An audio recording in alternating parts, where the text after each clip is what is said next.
자, 오늘은 2021년 상반기 학부모 설명회 초등편입니다. 그래서 목차는 이렇게 안내를 드릴 거예요. 처음에 이제 중학교 분석을 좀 할 거고요. 중학교 분석이라는 게 중학교 어디가 좋고 이런 걸 떠나서 약간 어떤 것들을 주로 보셔야 되는지에 대해서 얘기를 좀 드릴 생각이고요. 그다음에 고등학교 입시도 아마 되게 관심이 많으실 거예요.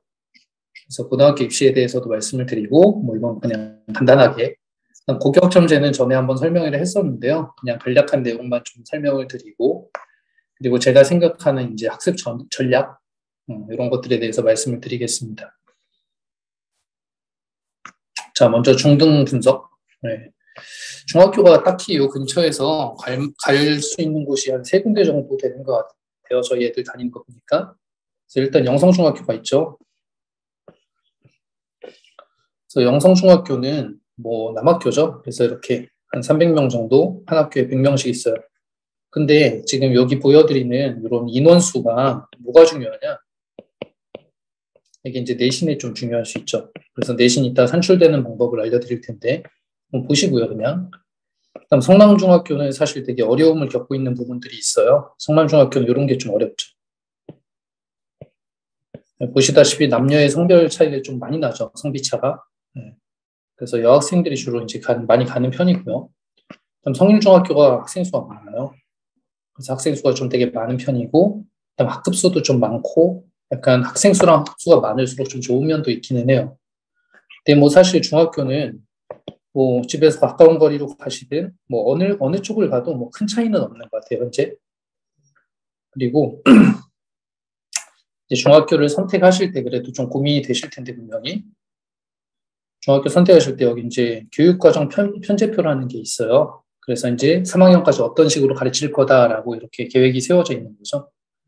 그래서 좀 눈여겨보실 만한 거는 지금 보통 초등학교 4, 5, 6학년 학부모님들이신데 일단 1학년 때가 자유학기제인 건 다 아실 거예요.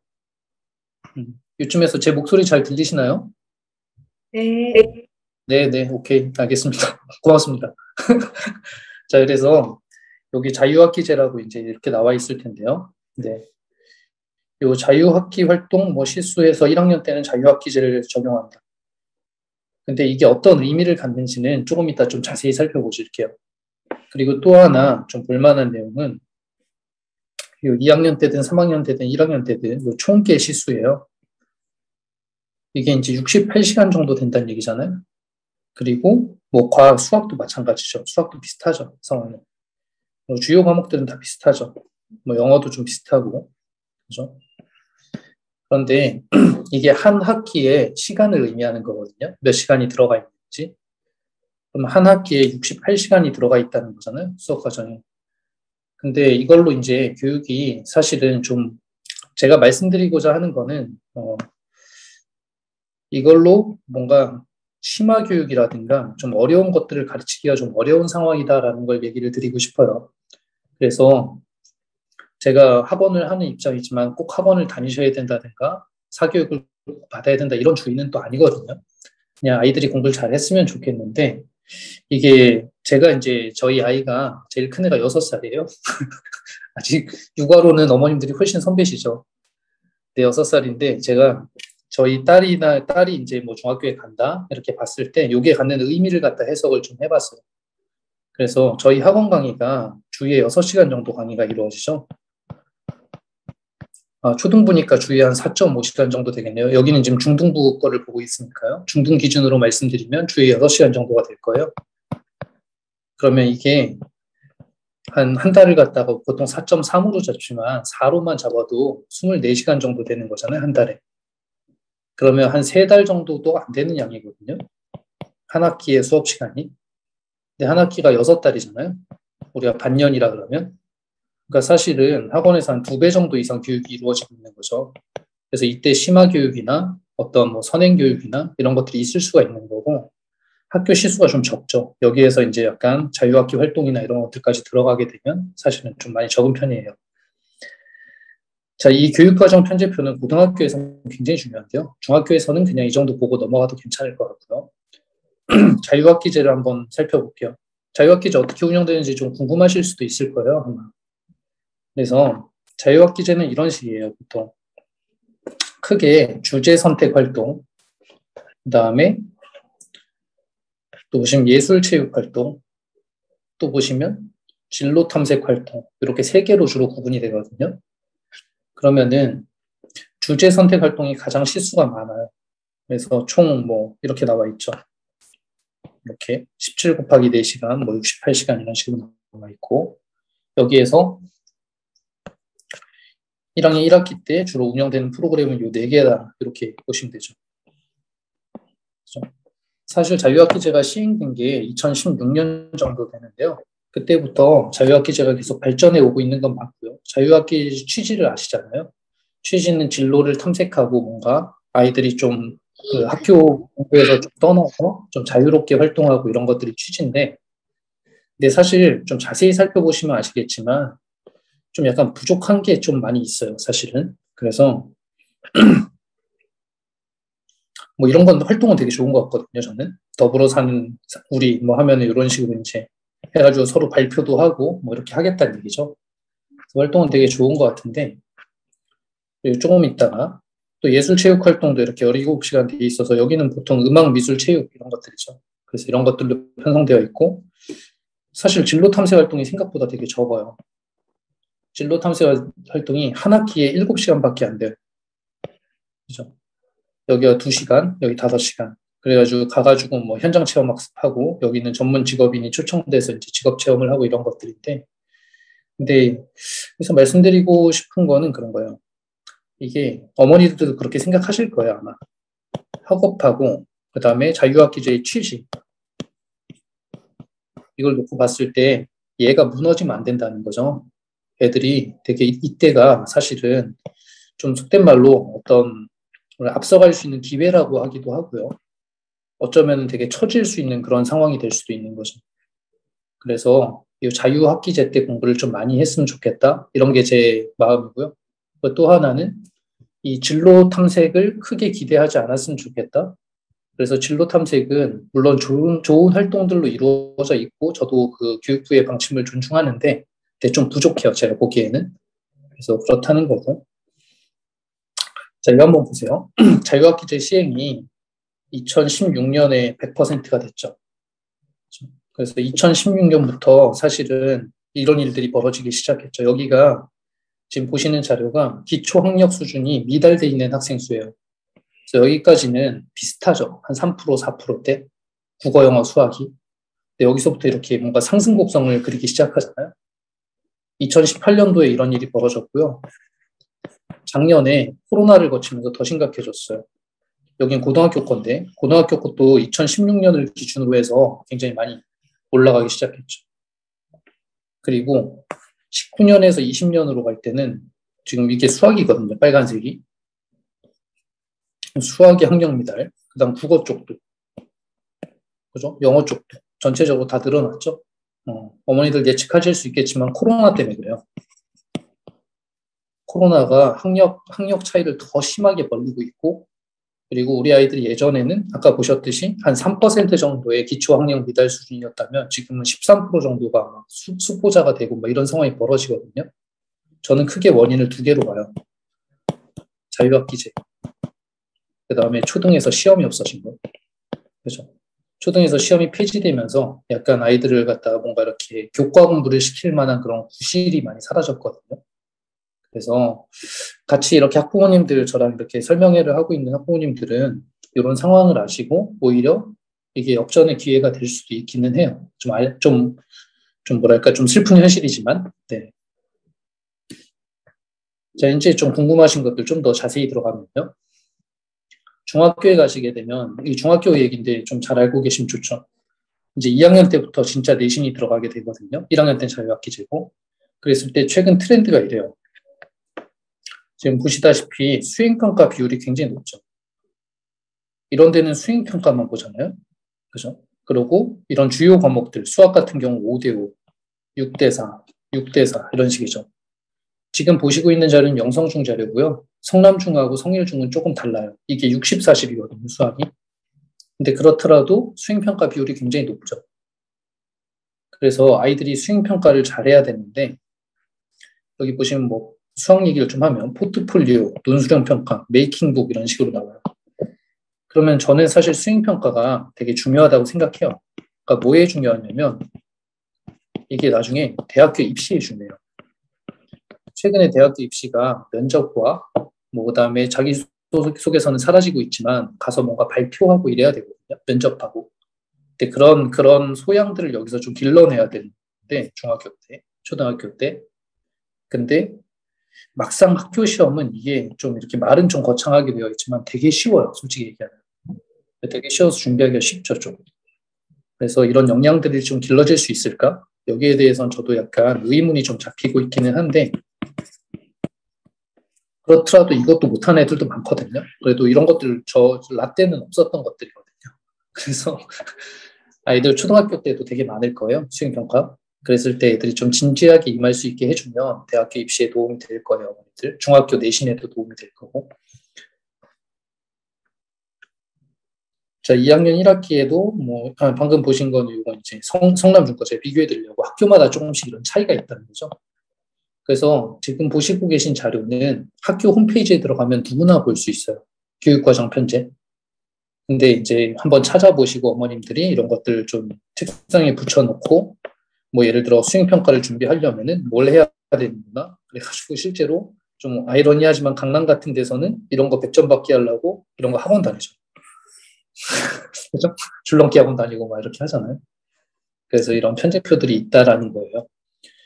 자, 근데 그게 100점 받는 게 무슨 의미가 있는지 한번 말씀을 드려볼게요. 자, 이게 경기도의 내신 성적 산출 방법인데요. 중학교 내신 성적. 뭐 흔히들 자사고나 특목고를 가려면 195점 이상을 받아야 된다는 뭐 이런 얘기들이 있잖아요. 그래서 이게 어떤 건지를 알려드리려고 그러는 거죠. 그래서 경기도랑 서울은 달라요. 이 지역별로 조금씩 다르고요. 경기도는 200점 만점이에요. 경기도가. 200점 만점에 여기 보시면 교과 쪽이 150점이에요. 교과 쪽이 150점. 그다음 비교과 쪽이 50점이죠. 여기에서 이제 자사고 학생들한테 조금 부담스러웠던 게 봉사활동이 좀 있거든요. 맨날 채우러 다녀야 되니까 일단. 근데 봉사활동이 코로나 이후로 좀 줄었어요. 만점 기준이. 그래서 지금은 이제 15시간 이상이면 만점을 주죠. 이게 줄은 거예요. 원래 40시간이었거든요. 그래서 줄어서 봉사활동 크게 문제가 없을 거고 어머니들도 나중에 뭐 중학교에 가면 이런 것들은 크게 걱정 안 하시겠죠. 출결 봉사 이런 것들은. 그렇죠? 근데 학교 활동은 이제 뭐 임원을 한다든가 어떤 동아리에서 이런 것들에 대해서 가산점을 좀 주는 그런 것들이고요. 그리고 중요한 건 이쪽이죠. 이쪽 라인. 그죠? 이쪽 라인인데 뭐 이것도 뭐 그냥 받으면 되는 건데 이 두 라인. 2학년 3학년한테 30%. 이게 어떤 식으로 결정되는지가 중요해요. 중학교는 초등학교 때도 뭐 비슷하겠지만 중학교는 이렇게 A, B, C, D 이렇게 성취도를 평가하죠. 그러면은 만약에 올 A를 받았다. 올 A. 이러면 60점 만점에 60점이냐? 60점 만점에 60점, 100점 만점에 100점하고 비슷한 느낌이죠. 60점. 그렇지 않아요. 이 A는 성취도를 평가하는 거고 다른 기준이 또 있어요. 자, 요거죠. 보기만 해도 현란하게 약간 좀 생겼죠. 현란하게. 그렇죠? 저는 수학 강사의 수학을 가르치기 때문에 대충 이해는 가는데요. 무슨 내용인지. 제 어머님들한테 좀 쉽게 말씀드리면 2학년 1, 2학기에 기본 점수는 10점씩 줘요. 아까 보셨겠지만 2학년 때 60점 만점이거든요. 3학년 때도 60점 만점이고요. 그러면은 10점은 기본으로 주고요. 1학기, 2학기에. 그러면 1학기 30점 만점이 되겠죠. 2학기도 30점 만점. 합쳐서 60점 만점. 그죠? 그럼 여기 10점을 준 거고 그 다음에 두 개를 더 해놨잖아요. 이거 더하기, 이거 더하기, 이거 이렇게. 그죠? 여기 보시면 성취도 합이라고 나와 있잖아요. 이 성취도 합이 A, B, C, D를 얘기하는 거예요. 그걸 갖다 뭔가 점수화 시켰다는 얘기고 이쪽 거는 잘 보시면 과목 표준 편차랑 과목 평균이라는 말이 들어가 있잖아요. 그래서 예를 들어 이런 거죠. A 학교가 있는데 A 학교는 한 100명 정도가 있다고 칠게요. 근데 수학 시험이 좀 어려웠어요. 수학 시험이 어려우면 좀 차이가 많이 생기죠. 상위권하고 하위권의 차이가. 그러면 상위권하고 중위권이 차이가 많이 생기죠. 그래서 중위권이 한 70점 정도였고요. 상위권은 90점이 넘어갔다고 칠게요. 그리고 뭐 이렇게 되면은 좀 차이가 많이 난 거라고 칠게요. 여기 중위권하고 하위권 여기 벽이 생긴 거예요. 차이가 많이 나면 이 표준 편차가 커지게 돼요. 그리고 과목 평균은 한 60점 정도라고 칠게요. A 학교. 자, 그다음 B 학교의 상황을 보면 B 학교는 한 200명 정도 있는데 학교 시험이 좀 쉬웠어요. 그래서 상위권은 100점을 많이 받았는데 중위권 애들이 8, 90점이 된 거예요. 그럼 여기는 차이가 얼마 안 나죠. 그럼 표준 편차가 작아지게 되거든요. 그리고 평균 점수도 올라가게 되겠죠. 그리고 학생 수가 많을수록 약간 이게 분포가 정확해질 확률이 높아요. 여기는 100명밖에 없으니까 약간 분포가 부정확하죠. 오차가 많이 날 수 있다는 얘기죠. 오차가 많다. 그래서 종잡을 수 없다 이렇게 생각하시면 되죠. 종잡을 수 없다. 어떻게 될지. 학교에 100명만 있는데 걔네가 다 못하고 한 명만 잘할 수도 있고 뭔가 통계적으로 가치가 데이터 떼기가 되게 어렵죠. 자, 이런 상황에서 어떤 아이가 100점을 받았다고 칠게요. 두 학교에서. 그러면 당연히 어머님들 지금 대답하실 수 있으시면 누가 더 잘한 거냐 했을 때 당연히 A 학교가 더 잘한 거라고 얘기하실 수 있죠. A 학교 시험이 어려웠으니까. 그래서 이걸 점수화시켜서 반영하는 게 이쪽 공식이에요. 이쪽 공식. 그러니까 등수도 중요한 거죠. 학교 난이도도 중요한, 학교의 인원수도 중요한. 그래서 그런 것들을 합쳐서 어떤 계산식을 만들어내는데 지금 뭐 초등학교에서 이제 아실 거는 성취도도 중요하고요. 성취도는 당연히 A를 받아야 되고요. 자사고나 이런 쪽을 노리시면.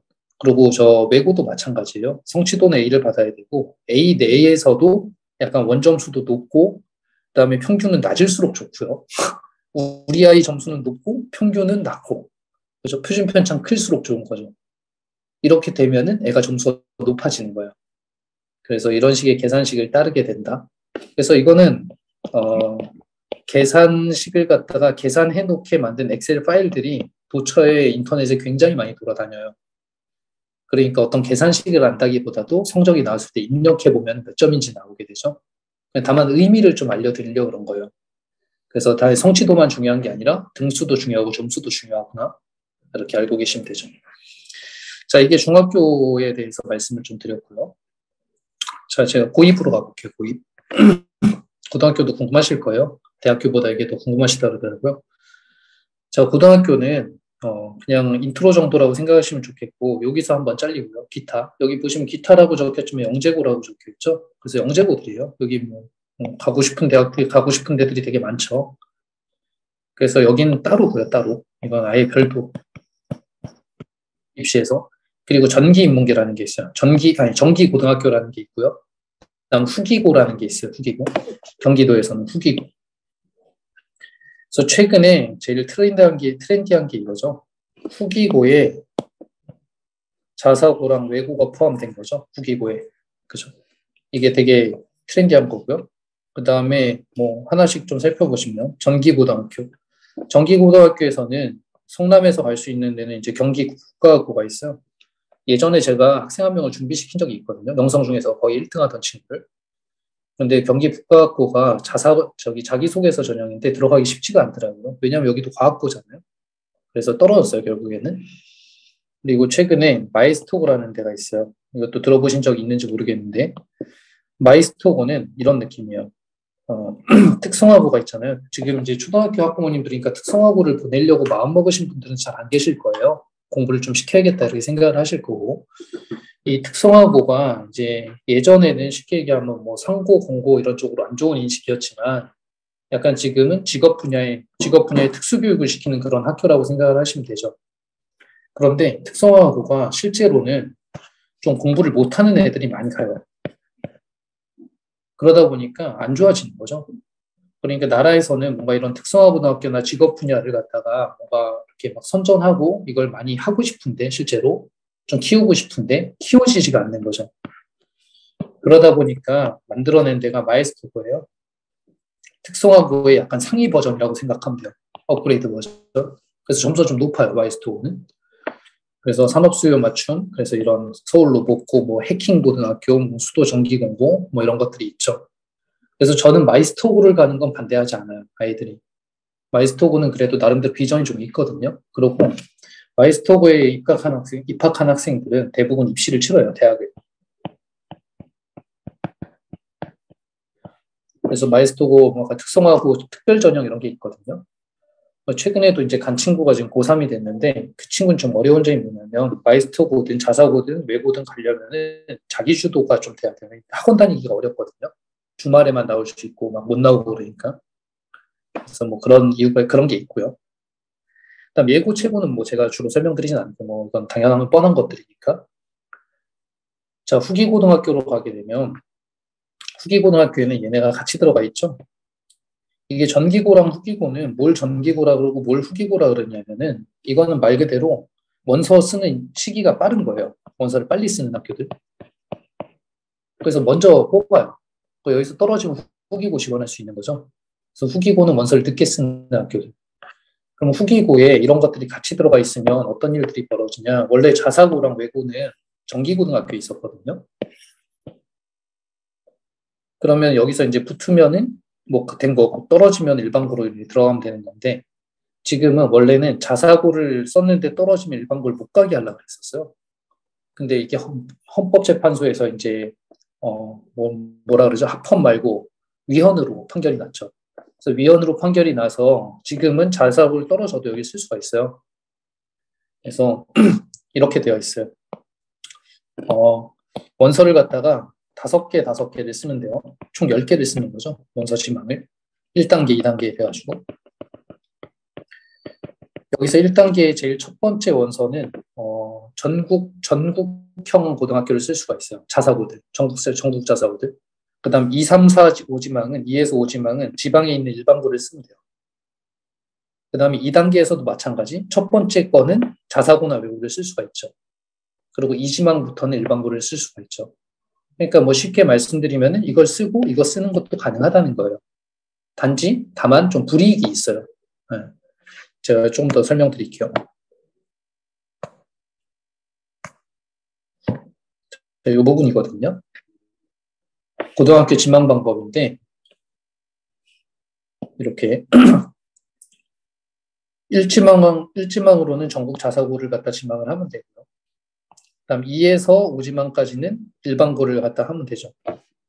근데 이게 지금 추첨식이라 그랬잖아요. 그래서 이런 일들이 벌어져요. 나중에 고등학교 지원하실 때 요 근처에 고등학교 좀 인기 있는 데가 성일고라고 칠게요. 그럼 1지망에 성일고를 갖다 지원을 하고 2지망부터 5지망까지 다른 걸 지원했다. 이런 학생이 있을 거고요.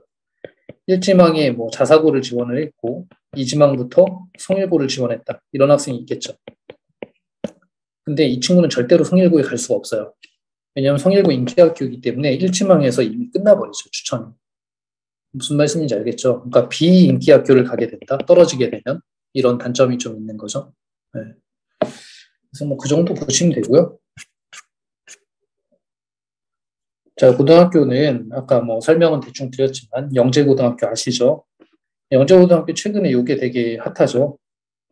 영재고에 갔는데 의학대를 하도 가니까 여기 가면 좀 불이익을 주겠다. 막 이렇게 좀.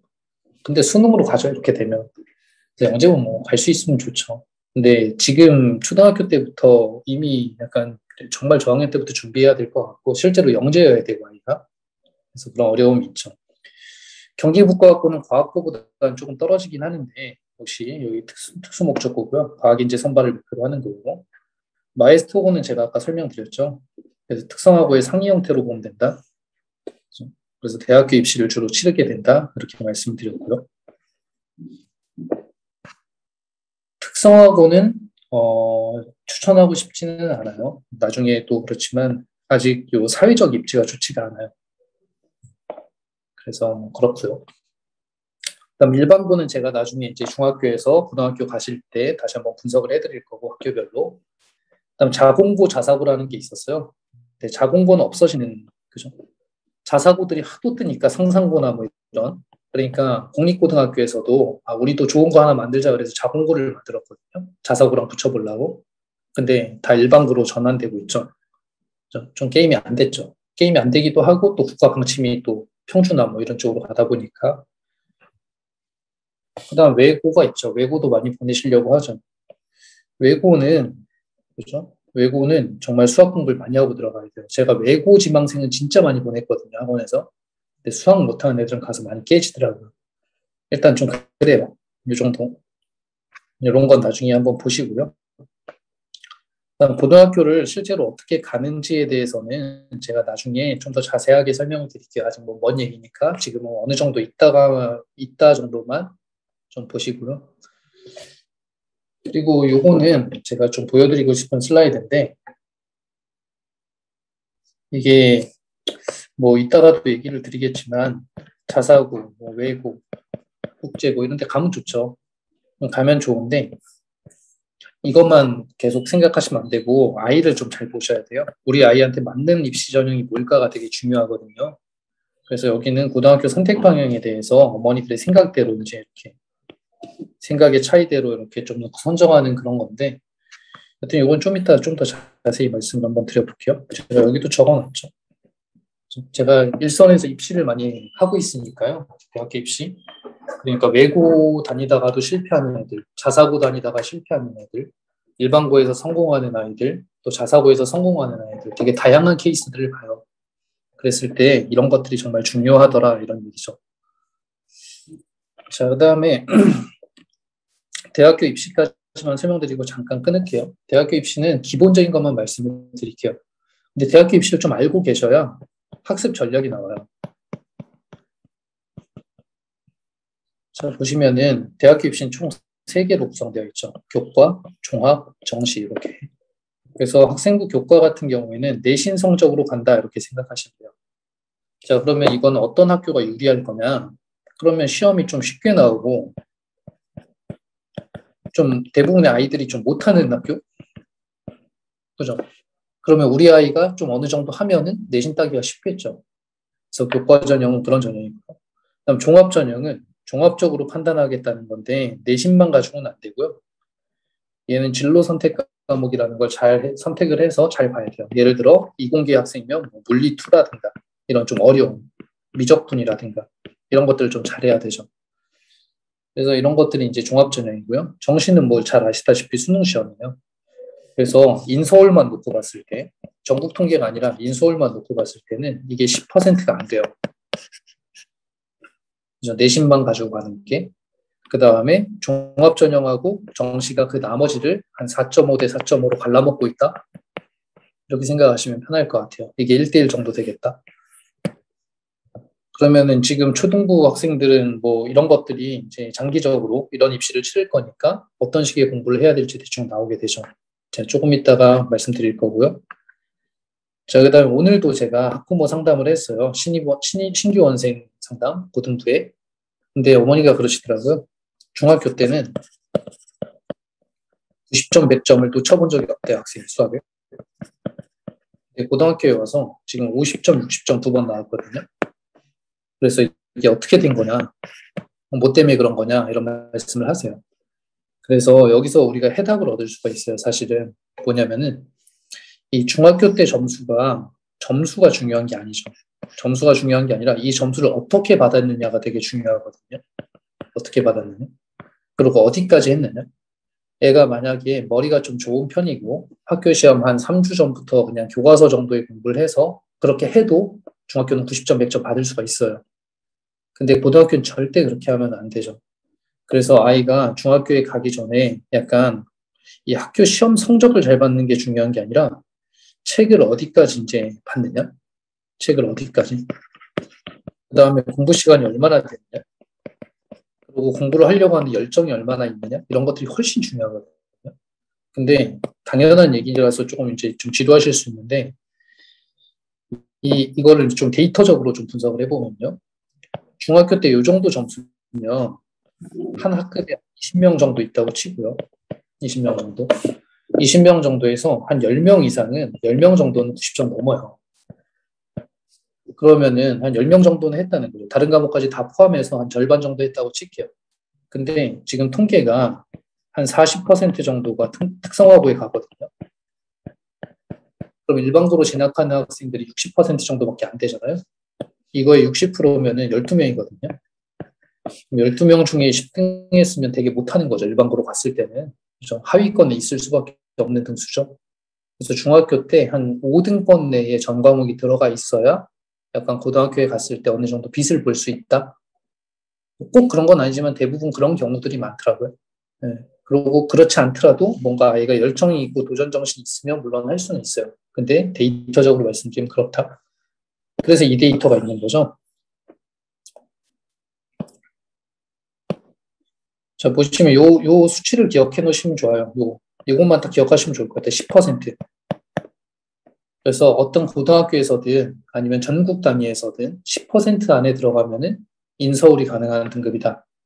인서울. 그래서 이 10%에 되려면 어떻게 해야 될까? 이런 식으로 생각을 좀 해봐야 되는 거죠. 자, 넘어갈게요.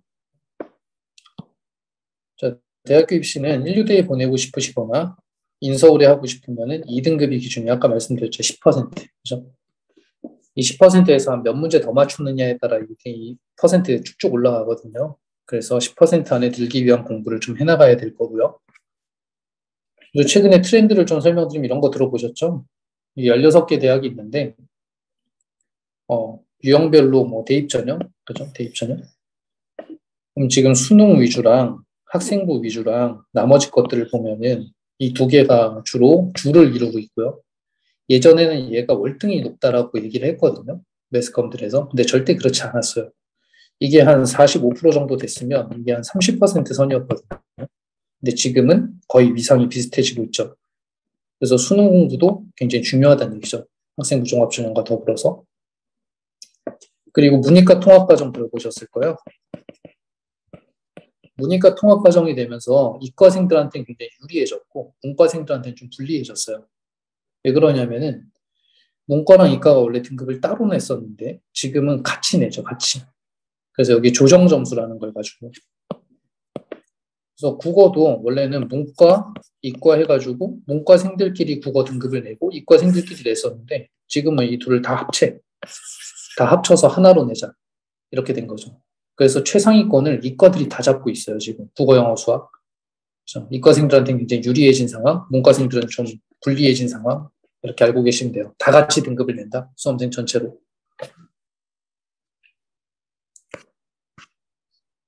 자, 정시가 중요하다 했는데 정시에서는 제가 뭐 수년간 해본 결과 이거랑 이것만 잘하면 돼요, 진짜. 이 국어랑 탐구만 잘하면은 그러면 인서울은 할 수 있어요. 수학하고 영어가 남아 있잖아요. 근데 영어는 절대평가라서 한 70점 정도만 넘어가면 되거든요. 수능에서는. 이런 만점 거의 만점이에요. 그리고 수학은 약간 수포자들이 많기 때문에 3등급은 어떻게든 받을 수 있을 것 같아요. 그래서 이 두 개가 애들이 등급이 안 나와서 대학을 못 가는 경우 되게 많거든요. 그래서 국어 탐구를 갖다가 저학년 때 좀 잡아볼 만한 그런 과목이다라고 소개를 드리는 거죠. 자, 그러면은 좀 지겨우니까 잠깐 얼굴 좀 뵙고 그 다음에 또 이어서 고교학점제 조금 얘기를 더 드리도록 할게요.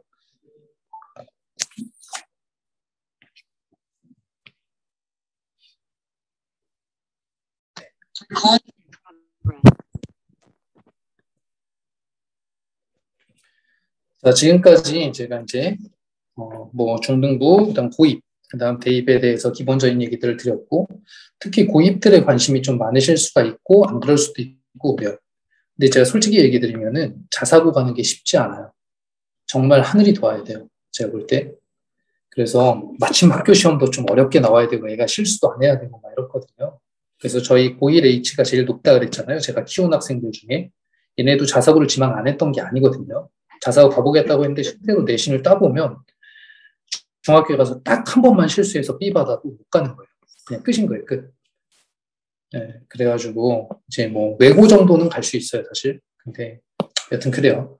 자, 고교학점제에 대해서 간단하게만 설명드릴게요. 지금 초등학생들은 전부 다 여기에 들어갈 거고요. 지금 논란이 좀 있긴 하기 때문에 이게 100% 이렇게 시행될지는 물음표예요, 아직은.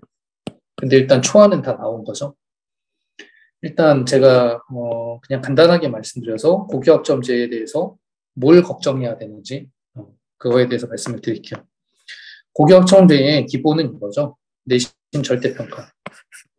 내신이 지금 현재 상대평가인데 절대평가로 하겠다는 얘기잖아요. 그죠? 근데 방금 전에 보셨던 자료가 되게 도움이 돼요. 중등부. 중등부도 아까 성취도가 있었죠. A, B, C, D. 이게 절대평가거든요. 그래서 어떤 절대평가가 90점 넘으면 1등급, 80점 넘으면 2등급, 이런 식의 절대평가도 있고요. 그 다음에 퍼센트에 따른 절대평가도 있어요. 10%까지는, 상위 10%까지는 A, 그 다음 10%는 B, 이런 식으로. 이게 어떻게 보면 상대평가 같잖아요. 근데 이게 절대평가 기준이거든요. 그래서 지금 고등학교 절대평가는 이런 퍼센트 기준이에요. 그러면은 어머니들도 그렇고 대학교들도 그렇고 고민에 빠지죠. A등급을 받는 퍼센트가 10%거든요. 그럼 10% 내에서 1%와 9%는 어떻게 가릴 거냐는 거죠. 왜냐하면 1류대는 4%까지 뽑거든요. 그래서 당연히 저는 입시에서 나중에 내신으로 입시를 간다면 그러면 아까 같은 일들이 벌어질 거라고 생각해요. 입시 점수 내는 걸 좀 막 이상하게 내는 거죠. 또 그죠? 평균도 감안하고 또 뭐 표준 편차도 생각하고 이러면서 성취도뿐만 아니라 원점수까지도 같이 입시에 반영하는 그런 식의 제도가 되지 않을까라고 예상을 하고요. 그리고 또 한편으로는 내신이 절대평가가 되면서 수능이 좀 더 강한 그런 뭐랄까 힘을 가지지 않을까. 이유는 어디 있냐면 지금 아까쯤에 저기 어머님께서 질문 잘 해주셨는데 학교마다 난이도가 다른데 어떻게 그건 반영을 하느냐. 그래서 제가 반영 못한다 그랬잖아요. 그래서 학생부 교과 전형은 그걸 반영 못하는 제도거든요. 그렇기 때문에 저 인서울에서는 10% 미만으로 뽑고요. 별로 안 뽑죠, 이걸로 별로 안 뽑고, 그리고 커트라인도 되게 높아요. 그래서 예를 들어서 뭐 중앙대 뭐 낮은 과 정도면 수능으로 치면 한 6, 7%면 들어가거든요. 그게 2등급이에요. 근데 학생부 교과에서는 거의 1점대 최고 상위권을 받아야 갈 수 있는 이런 상황이 벌어지게 되고요. 그리고 절대로 그걸로 안 뽑죠. 여기다가 플러스해서 수능 최저를 맞춰와라 이렇게 얘기하잖아요. 그래요? 전국 단위의 실력을 가져와라. 네가 잘하는지 못하는지 우린 모른다. 이런 느낌이거든요. 그래서 이 고교 학점제도 마찬가지 비슷한 느낌이 들 거예요. 내신 절대평가가 되면서 수능 최저나 아니면 수능을 입시에 반영하는 이런 것들이 되지 않을까. 제 얘기가 아니고 저도 그렇게 생각하고 또 다른 전문가들도 마찬가지예요. 자, 이런 것들이 다 폐지가 되죠. 자소서, 추천서, 적성 이런 것들 다 없애버리자. 그럼 남아있는 패가 이거죠. 대학에서 애들을 뽑을 수 있는 패. 그죠? 근데 여기서 이것도 없애버리자 그러고 있거든요. 실기는 뭐, 이건 예체능계니까 이건 따로 빼버리고요. 그러면 이렇게 4개를 가지고 학생들을 뽑아야 되는 그런 상황이 되는 거죠. 대학에서. 근데 내신도 절대평가로 바뀌어버리면 다른 무언가가 되게 중요해지겠죠. 그죠?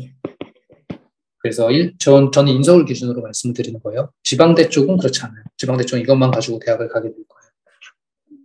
지방대는 가기가 오히려 더 수월해지겠죠. 자, 고교학점제라는 건 자기가 수강 신청을 하는 거예요. 대학교처럼. 근데 이게 이렇게 좀 자유롭게 되게 만들 거면 그게 안 돼요. 현장에서 그게 수용이 안 돼요. 그래서 뭐 고등학교들을 다 통합해서 하나의 거대한 고등학교를 만든다는 건 가능할 것 같거든요. 근데 각각의 고등학교들이 이름을 가지고 있는 한 절대로 그렇게 할 수 있는 여력이 안 되고 학교에서 주로 이제 강좌들을 열어요. 그래서 시범학교들이 먼저 한번 이행을 해봤어요. 그래서 그 내용이 이런 내용이죠. 시범학교들이 이렇게 열어본 거죠. 고등학교를. 그래서 고등학교 때 여기 지금 별표들이 진로 선택 과목이라고 나와 있는데 이런 것들을 이제 시범학교에서 시범을 해본 거고 그리고 현재 실제로 대부분의 일반고는 이미 이게 이게 시범학교가 선정되고 한 게 2018년이거든요. 그래서 일반고들은 이런 것들을 갖추고 있어요. 이미 이렇게 선택하고 있죠. 진로 선택 과목들을. 이게 근데 절대평가가 아닐 뿐이죠. 현재는. 그래서 이런 식으로 약간 지금 이렇게 만들어지고 있어요. 이런 식으로 약간 좀 나뉘어져서 너 자연계에서 약간 뭐 예를 들어서 너 자연계 갈 거야? 그러면은 그런 반을 만들죠. 그래서 그런 반에서는 약간 이런 것들을 이런 분야로 갈 아이들한테 약간 너는 미적분을 해야 돼. 너는 물리투를 해야 돼. 이런 식으로 약간 한 반을 만들죠. 이걸로 강좌를. 그래서 약간 이런 상황이고요. 이게 좋냐 그러면은 진짜 좋지 않아요. 뭐가 안 좋은가 하면 제일 안 좋은 게 뭐냐면요. 선택 과목이 다양해지잖아요. 그럼 제가 아까 학교를 거대로 통합하면 참 좋겠다고 얘기를 드렸는데 선택 과목들이 다양해지면 한 과목 내에 인원수가 적어져요. 학생 수가. 예를 들어 물리2를 선택하는 애가 물투 어렵거든요. 물리2 선택하는 애 한 학교에 20명도 안 돼요. 그럼 아까 4%까지가 1등급이라 그랬잖아요. 여기다 4% 잡으면 0.8 나오거든요. 그러면 여기서 1등 한 애도 1등급이 안 돼요. 2등급 나오거든요. 이런 일들이 벌어지고 있죠, 현장에서. 이런 것들이 현장이 반영이 안 되는 것들이죠. 그래서 인원수가 적어져서 약간 학점 따기가 어려워진다. 그래서 이게 1등급을 10%로 잡는 거잖아요, 절대평가로. 10%로 잡으면 2명까지가 A등급을 성취하게 되죠. 이게 고교 절대평가죠. 자, 그래서 뭐 이런 거예요. 이렇게. 요게 지금 절대평가 기준안이거든요. 그렇죠? 그래서 10%씩 쭉쭉 잘랐죠. 그리고 이 구간만 20%를 놨고요. 요거보다 더 떨어지면 incomplete. 그래서 얘는 대학교로 치면 F예요. 그래서 다시 재수강해야 되는. 그래서 재수강을 방학 때 열어주겠다. 뭐 이런 느낌의 그런 방책들을 만들어내고 있어요, 현재. 네, 하여간 조금 더 기다려보세요. 제가 이게 확정이 되면은 제가 다시 한번 설명회를 깊이 있게 할 거거든요. 근데 지금 논란이 좀 있기 때문에 어떻게 돼갈지 이게 초안인데 어떻게 돼갈지는 정확히 모르겠어요. 그렇지만 트렌드라고 말씀드렸듯이 앞으로의 트렌드는 이런 식으로 이제 모형이 이렇게 될 거예요. 지금 요 자소서가 없어진 이유가 이제 불공정하다는 거잖아요. 공정하게 하자. 그래서 지금 쓸 수 있는 패들이 아까 보여드렸듯이 몇 개 없어요. 대학들이 학생부, 내신, 그다음에 면접, 수능 이렇게 4개거든요. 그래서 지방대는 아마 내신만 가지고 뽑을 수 있을 거예요. 저는 지방대로 예상하고요. 모형 1번은. 그다음 수도권은 내신을 기준으로 하되 나머지 것들을 좀 섞는 형태 이렇게 갈 거고요. 인서울은 현재도 그래요. 현재도 얘가 꼭 들어가죠. 수능 시험. 그래서 학생부 종합전형 빼고는 전부 다 들어가거든요. 학생부 종합전형도 1류대들은 다 들어가요. 수능 최저가. 그래서 그런 상황이다. 이렇게 알고 계시면 될 거고, 여기서 간과하지 말아야 될 게 하나 있어요. 뭐 이런 것들은 제가 이제 정리해 드리려고 한 거고요. 한번 보시면 될 거고.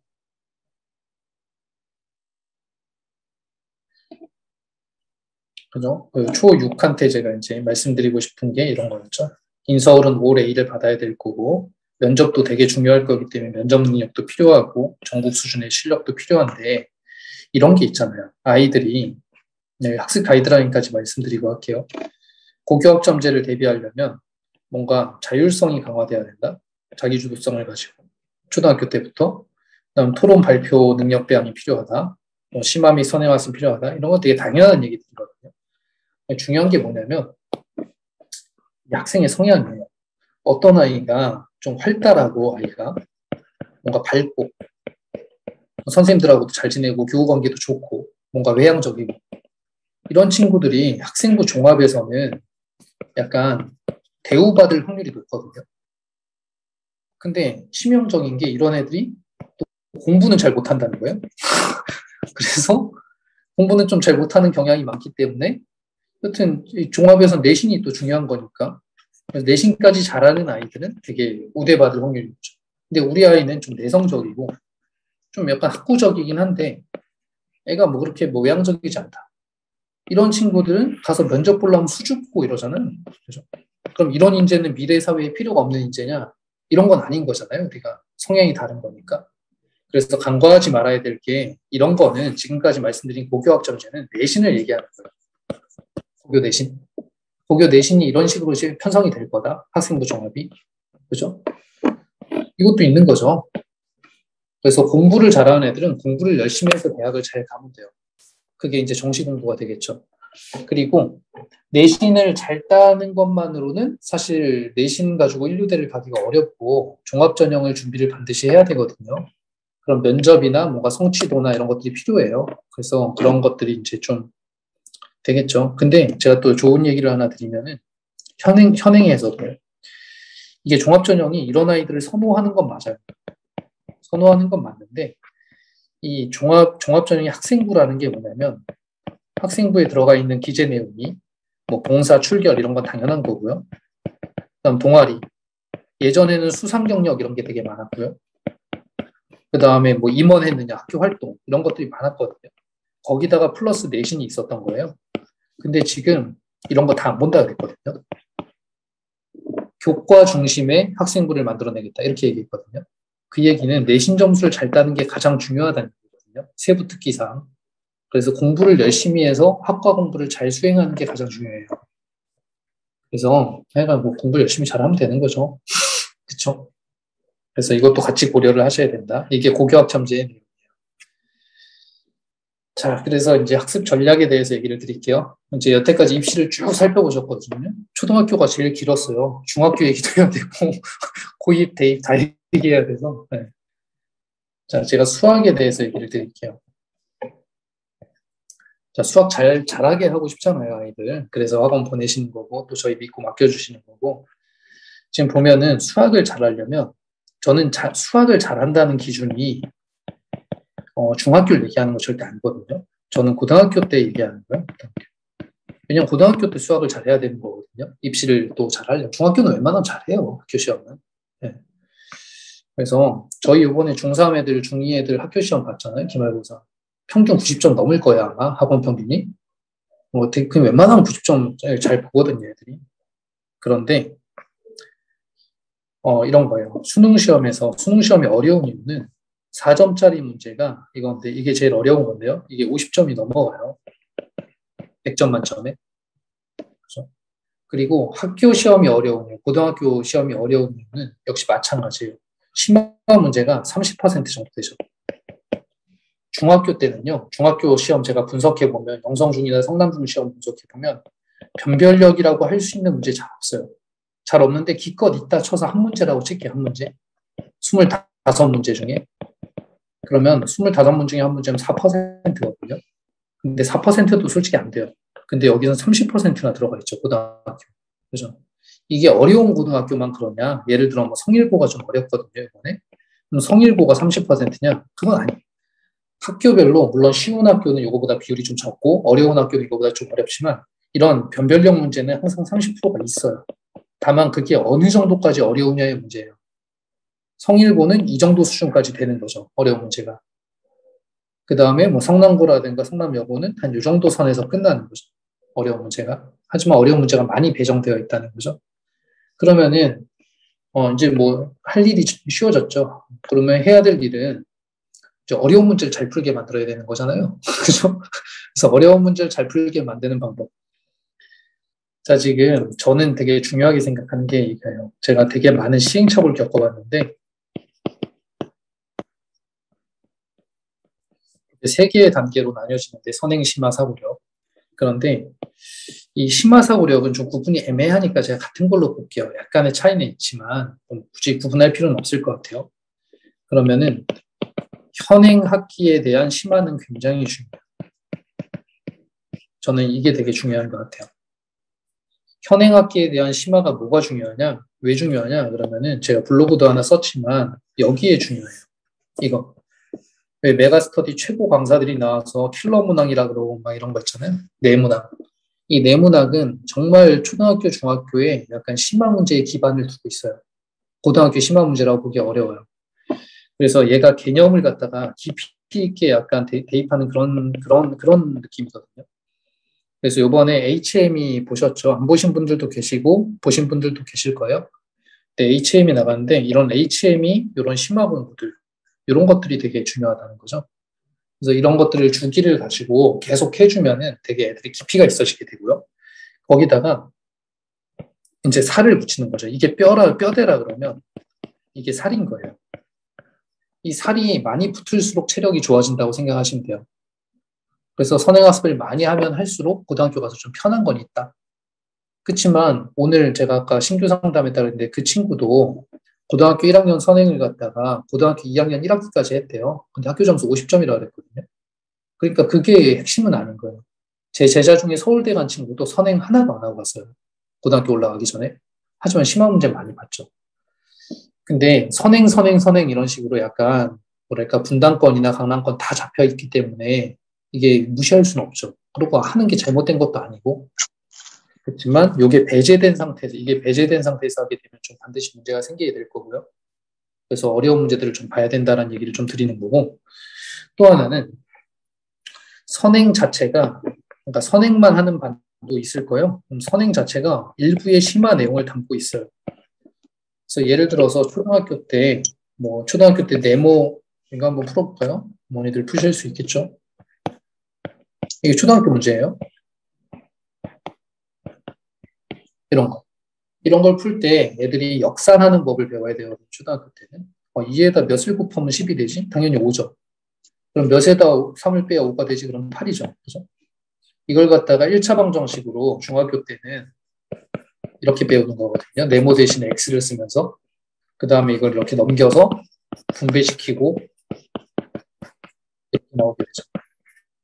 근데 제가 잘 푼다는 걸 보여드리려고 하는 게 아니고 이런 게 이제 개념적인 거잖아요.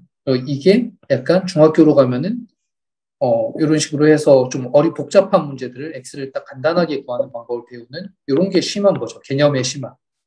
그래서 선행 자체도 심화의 의미를 담고 있기는 해요. 그래서 이 두 개가 밸런스를 잘 이루면서 가면 좋고요. 어머니들이 이런 거 밸런스를 잡을 수가 없죠. 어머니들이 하실 수 있는 일은 뭐냐면 약간 애가 연산을 잘 안 된다 그러면 연산서 하나 더 풀리고 집에서 그다음에 심화 공부를 좀 시키고 싶다 그러면 어머니들이 능력이 되면은 심화 공부는 많이 시킬수록 좋아요. 애가 좀 괴롭겠지만 그죠? 그래서 문제집 한 권 정도 더 주고 이런 것도 괜찮죠. 근데 학원에 맡겨놓으셨으니까 학원의 커리를 잘 쫓아가게 하는 것도 뭐 괜찮겠죠. 네. 그래서 이렇게 저희가 커리를 잡고 있으니까 일단 알고 계시고요. 이런 식의 공부가 제일 나빠요. 유형 암기식의 공부, 문제만 막 드립다 풀고 막 외워가지고 답 맞추고 이런 것들이 제일 나쁘고 수학에는 고등학교 가서 굉장히 문제가 생길 거예요. 그래서 이런 그릇을 키우는 게 중요하다는 얘기를 드리고 자, 얘는 좀 보셨겠지만 그냥 간단하게 설명을 드리면은 이제 저희가 반별로 나눠져 있고요. 제가 이 반이동에 대해서 꼭 드릴 말씀이 있어요. 이게 설명회를 듣는 분들은 대부분 다 이쪽으로 빨리 진니 이렇게 애를 막 해서 이쪽으로 가, 야 일로 가야 돼, 막 이렇게 얘기하거든요. 근데 꼭 그런 건 아니에요. 기억을 꼭 하셔야 돼요. 중요한 거는 아이의 실력에 맞는 반에 배정되는 게 가장 중요해요.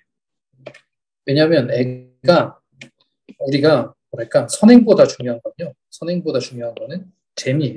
흥미. 공부가 재미있을 수는 없고 흥미라 그럴게요. 흥미. 그래서 수학을 갖다가 수학이 그래도 좀 할만한데 이런 느낌? 좀 재밌는데?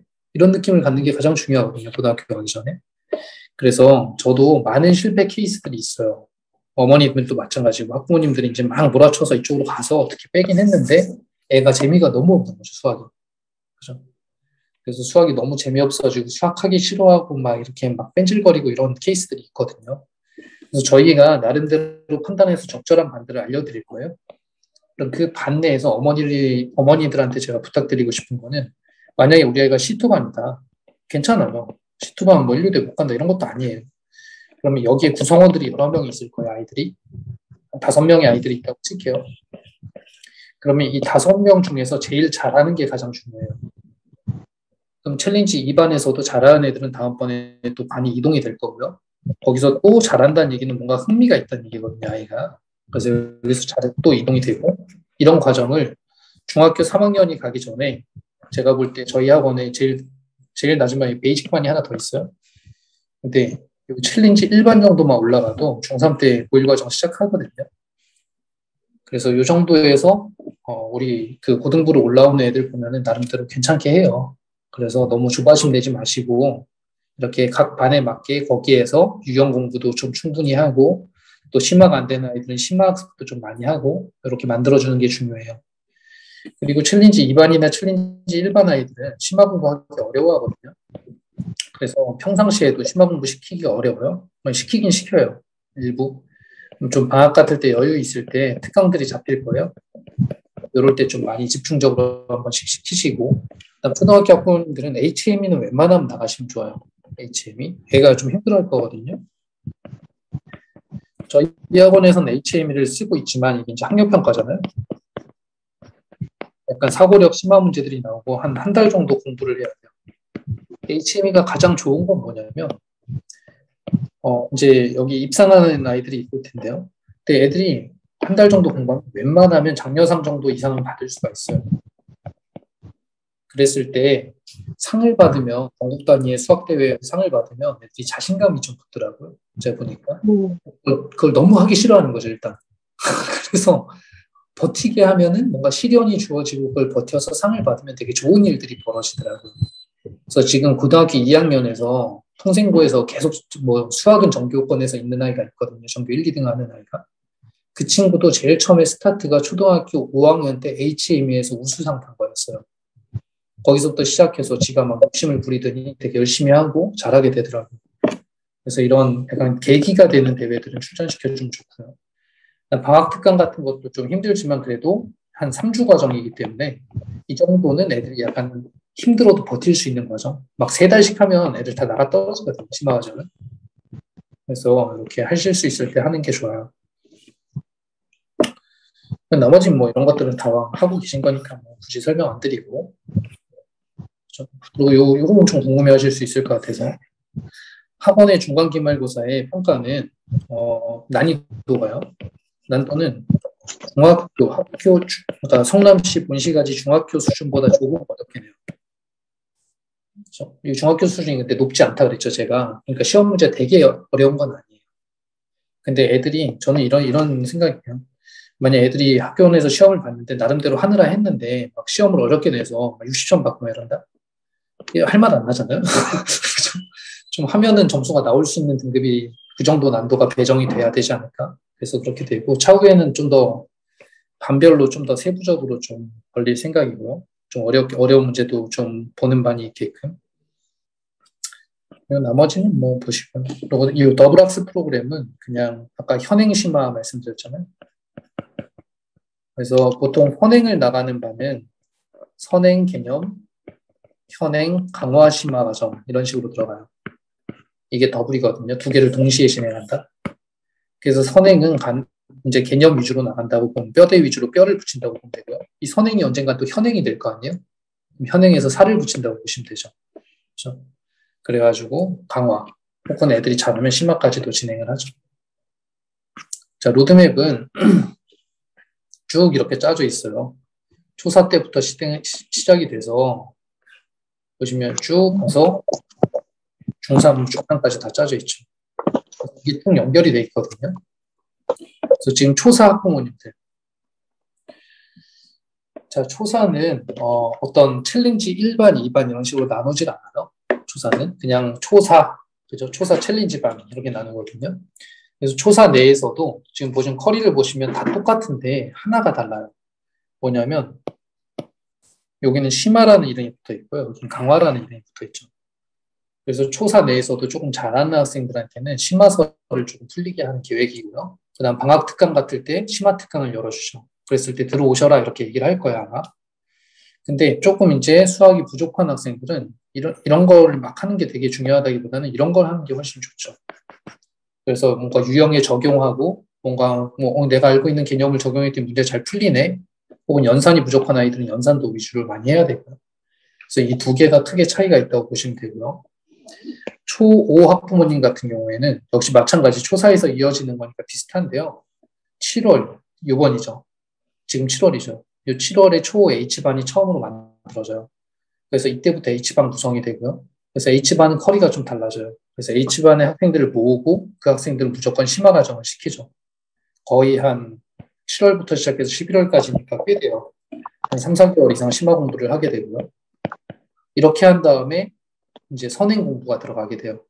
그래서 쭉 가면은 초6부터는 이제 쭉 땡기죠. 그죠? 여기 특강도 잡고요. 여름방학에. 그래서 여기 중학교 1학년 거 바로 들어가고, 그 다음에 중학교 1학년이 되면은 중학교 2학년 거 들어가게 되고요. 한 학기에 한 과정씩 끝낸다. 이렇게. 그래서 중학교 2학년 때 고등과정을 들어가게 되죠. 그래서 어느 정도 애들이 그릇이 갖추어지고 애가 할 능력이 돼야 할 수 있는 일들이거든요. 그래서 그런 그릇을 갖추는 때가 바로 요때인 것 같아요. 요럴 때. 아니, 여기 아닌데. 네, 요럴 때. 저학년 때 좀 여유가 있을 때. 그리고 초5도 이제 챌린지 1반으로 가게 되면 챌린지 1반도 제가 괜찮다 그랬잖아요. 챌린지 1반은 한 학기 선행이 목표예요. 그래서 여기도 이제 6학년 가면서 선행을 땡기게 되고요. 그 다음에 한 학기 정도 선행을 나가면서 여기는 이제 강화 과정들이 주로 열리고 방학 특강으로 심화 과정들이 열릴 거예요. 그래서 쭉 가면서 중3 때 3월부터 고1상을 들어가죠. 3월에 고1상 들어가도 되게 빠른 거예요. 요 동네 별로 없어요. 그렇게 많이. 챌린지 2반도 여름방학에, 요번 여름방학 7월인데, 이때 고1 강화에 들어가죠. 그래서 웬만하면은 챌린지 1반 정도 선에서 있으면 고등학교 가서 되게 할 만한 그런 상황들이 벌어져요. 수학은. 그래서 뭐 천천히, 아직 어리니까 아이들이 재미있게 하게 하면서 이렇게 천천히 가시면 좋을 것 같아요. 네. 자, 자랑하려고. 그죠. 이번에 HME 수상하신 분들 다 축하드릴게요. 그래서 지금 학원에서 한 4년째 출전하고 있는데 코로나 때문에 작년에 못했거든요. 그래서 현재까지 제가 입상한 애들 보니까 77명이더라고요. 되게 좋은 숫자죠. 최우수상도 되게 많고요. 뭐 성남시 1등 이런 경우도 있었어요. 물론 좀 영재인 학생이었는데 분당까지 포함해서 성남시 전체 1등이 저희 학원에 있었죠. HM이. 네, 그죠. 네. 물론 뭐 그 학생이 잘해서 그렇죠. 자, 그리고 국어 쪽은 국어 되게 중요해요. 그리고 저학년 때는 국어를 하시면 되게 좋아요. 진짜. 제가 돈 벌려고 하는 얘기 절대 아니에요. 이 국어가 수능 시험에서 얘만 1등급 받을 수 있으면 거의 뭐 입시는 해결된다고 보고요. 수능 시험에서. 그 다음에 국어는 전 과목에 좀 영향을 주죠. 그래서 국어의 이제 수능 시험을 한번 보시면은 이렇게 편성이 되어 있어요. 문학, 비문학 이게 많죠. 그 다음에 이거는 국문법이든가 헌법과 작문 중에 택하는 건데 어쨌든 뭐 이런 것들. 그래서 주로 얘네가 주류를 이루게 되고요. 이 비문학을 독해하는 힘, 그 다음에 문학을 갖다 이제 또 독해하는 힘, 이런 것들이 되게 중요하다는 얘기죠. 그래서 저학년 때 이런 거를 좀 할 수 있고요. 지금도 우리 국어 커리큘럼 되게 많이들 듣고 계시더라고요. 그래서 뭔가 학년별로라기보다도요. 국어는 학년별로 나누는 것보다는 레벨별로 주로 나눠요. 그래서 예비 중등반은 초 5, 6 애들이 대상이라는 건데 중1에서 못하는 애들은 여기 들어가기도 하죠. 그 다음에 초등 중급반, 고급반은 여기에서 이제 형성이 되고요. 초급은 뭐 저학년 애들이고. 그 다음에 예비 고등반. 학원에는 예비 중등반 한 반하고 예비 고등반 한 반이 있고요. 이게 약간 수학과로 보는 H반이라고 생각을 하시면 돼요. 그래서 제가 중요하게 생각하는 거는 이거예요. 요거. 이 모의고사는요. 수능시험은 정말 진짜 국어 실력. 그리고 이 진짜 국어 실력이 어디에 필요하냐면 고등 내신에 필요해요. 중학교까지 뭐 100점 받았어요, 90점 받았어요 이런 얘기들 많이 있다가 고등학교 가서 6, 70점 받는 경우도 있거든요. 제가 고1 H반에 제가 이제 저희 고1 H반 제가 키우는 반에 국어를 갖다가 이제 좀 제대로 안 하고 학교 시험을 잘 봤어요. 얘가 학교 시험 항상 100점. 전교권에 있었거든요. 얘가. 그래서 걱정을 안 했죠. 근데 저는 걱정이 되더라고요. 그래서 얘가 고등학교에 와서 지금 국어 때문에 되게 힘들어하고 있죠. 고등학교에서는 85점에서 90점 사이를 왔다 갔다 거리고 있어요. 고등 내신은 가장 어려운 문제가 수능이 베이스예요. 그래서 이 고1 3월 모의고사 상위권을 목표로 하기 때문에 약간 이 전략 자체가 이런 식으로 짜져 있죠. 잘 보시면은 독해집을 하고요. 이 독해집은 비문학이죠. 그 다음 독서 논술을 하죠. 이거는 이제 아니죠. 교과 쪽이 주로 문학이 되겠죠. 그 다음 독서 논술은 이제 저학년 때 표현하고 뭐 독서하고 이런 것들이니까 그냥 표현의 의미가 있다고 보시면 되고요. 뭐 중요한 게 이거죠. 그래서 이런 식으로 지금 컨텐츠는 짜고 있어요. 자, 이제 거의 끝났네요. 좀 장시간 지루하셨을 텐데. 여튼, 자, 저희 학생들 이거 가르칠 때 이제 어머니들이 관리 어떻게 하고 있는지 궁금해 하시는데 저희가 이렇게 출석부에 이렇게 기재를 해놔요. 꼭 필요한 것들 애들이. 그래서 좀 계속 보면서 이제 관리를 해나가고 있고요. 그다음 진도 계획도 이렇게 잘 잡아가지고 뭔가 진도대로 잘 형성이 되고 있고요. 그리고 초등부에서는 이번에 아마 초등 특강 열릴 텐데 저희가 만든 교재가 여기 있어요. 그래서 심화 교재 이렇게 쓰고 있고요. 나머지들도 이렇게 있죠. 그죠? 그래서 뭐 좋은 실적들도 많이 있고, 이건 고등부 실적이죠. 고등부 실적들도 뭐 잘하는 아이들 많이 있어요. 자, 아까 궁금하셨던 대입 실적이에요. 46%네요. 그죠? 그래서 제가 여태까지 보냈던 아이들만 기록해놨고요. 그리고 중복해서 합격한 사례는 적지 않았어요. 최종 합격해서 대학교 간 것만. 그래서 뭐 이런 애들은 사실 저도 뭐 잘 쳤지만 애들이 잘했다고 저도 생각하고요. 네. 그리고 이런 쪽은 많이 만들어냈다고 생각해요. 정말 못 갈 애들도 많이 간 것 같고 다 역사가 한 명 한 명 있죠. 그러다 보면. 그래서 지금 이번 고3들도 꽤 괜찮은 실적들이 좀 있을 거거든요. 그래서 이렇게 되고요. 자, 초등학교 학부모님들께 꼭 나갔다 들어오셨나 보네요. 다시 제가 초대해드리고 할게요.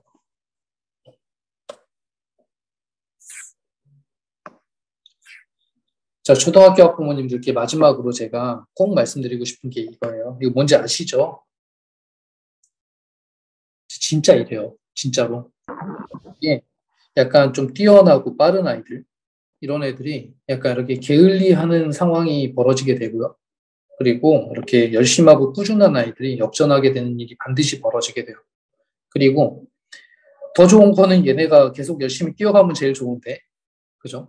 그래서 얘네가 열심히 뛰어갈 수 있게끔 뒤에서 북돋아주고, 또 애들이 너무 많이 하잖아요. 너무 많이 하면 문제가 벌어져요. 저는 총량이라는 게 있는 것 같아요. 그래서 애들이 정말 뛰어나고 약간 영재성이 있고 이런 아이들은 좀 많이 해야 된다고 생각하는데 어렸을 때. 근데 그렇지 않고 약간 좀 수재 느낌으로 좀 이렇게 뭔가 대학교 입시를 성공시키고 싶다. 그러면 쉬어가는 타이밍들도 반드시 필요해요. 고등학교 때 열심히 해야 되거든요, 애들이. 그래서 여튼 꾸준하게 이렇게 가면은 크게 이상 없이 잘 갈 거예요.